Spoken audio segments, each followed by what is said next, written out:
পশ্চিমবঙ্গে জগদ্ধাত্রী পুজোর কথা বললেই সবার আগে যে নামটি মনে আসে সেটি হলো চন্দননগর। কিন্তু কয়েক বছর ধরে রামপুরহাট ১ নম্বর ব্লকের খরুন গ্রাম পঞ্চায়েত এলাকায় তারাপীঠ রোড স্টেশনে শুরু হয়েছে জগদ্ধাত্রী পুজো। এবছর তাদের জগদ্ধাত্রী পূজার ৩য় বর্ষে পদার্পণ করলো। যেহেতু স্টেশন তারাপীঠ সংলগ্ন এলাকায় কোথাও সেরকম জগদ্ধাত্রী পূজার প্রচলন নেই, তাই কিছুজন মিলে বছর ৩ আগে এই জগদ্ধাত্রী পুজোর শুভ সূচনা করেন। স্টেশন তারাপীঠ সংলগ্ন এলাকায় অন্য কোথাও জগদ্ধাত্রী পুজো না হওয়ায় এই পুজো মণ্ডপে সাধারণ মানুষ আসছেন এবং প্রতিমা দর্শন করছেন। এলাকার মানুষ কিছুটা হলেও চন্দননগরের স্মৃতিকে তুলে ধরেছেন স্টেশন তারাপীঠের এই পুজো মণ্ডপে। জগদ্ধাত্রী পুজোয় মেতে উঠেছেন খরুন গ্রাম পঞ্চায়েতের তারাপীঠ রেল স্টেশন সংলগ্ন গ্রামগুলি। পুজোর চিরাচরিত নিয়ম মেনেই সকালবেলা ঘট ভরা থেকে শুরু করে সপ্তমী, অষ্টমী ও নবমীর সমস্ত তিথি অনুযায়ী পূজা হচ্ছে স্টেশন তারাপীঠের জগদ্ধাত্রী পুজো মণ্ডপে। এ যেন ছোট্ট একটি চন্দননগর।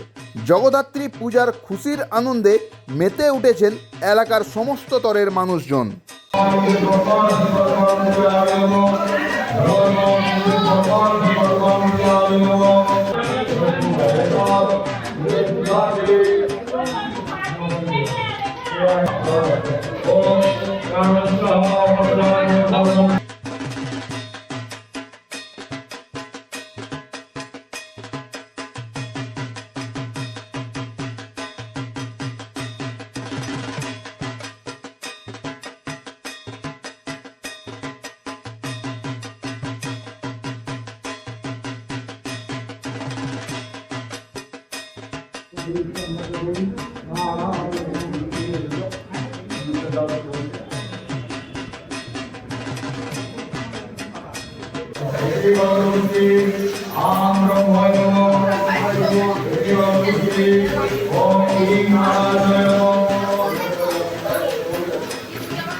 আজকে এই শুভ দিনে আমাদের তারাপীঠ স্টেশনে কালী মায়ের মন্দিরে এখানে জগদ্ধাত্রী পূজা শুরু হয়েছে।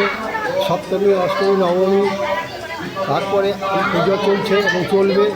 এবং আমাদের এখানে মায়ের পুজো পুরোহিত মহাশয় করছেন। আমাদের এখানে যারা সব উদ্যোক্তা আছেন তারা খুবই কর্মনিষ্ঠ এবং তাদের দ্বারা এই সমস্ত পরিচালনা প্রতি বছর হয়ে থাকে।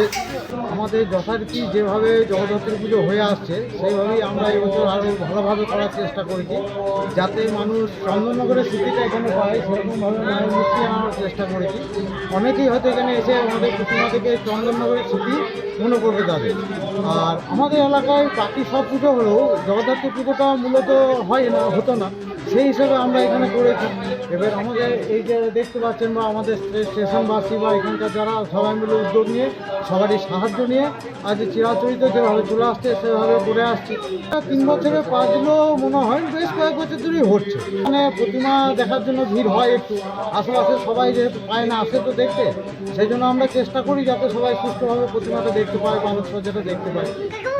মায়ের ভোগের কি আয়োজন করেছিলেন? মায়ের ভোগ যেহেতু আমাদের মা জগদ্ধাত্রী তো জানেন আমিষ, সেই জন্য আমাদের ভোগে একটা মাছের বইয়ে তো থাকে। তার সঙ্গে ধরুন যেমন সপ্তমীতে ফল ভোগ দিলাম, অষ্টমীতে হলো লুচির ভোগ, দশমীতে নবমীতে আপনার অন্যের ভোগ যেমন রান্নাবান্না করছে পিছনে দেখুন সবাই রান্নাবান্না করছে। তাছাড়া যারা আমাদের এখানে উপোস করে থাকছে বা পুজো দিচ্ছে তাদের জন্য একটা খাওয়া দাওয়া লুচি ভোগের ব্যবস্থা করা হয়েছে।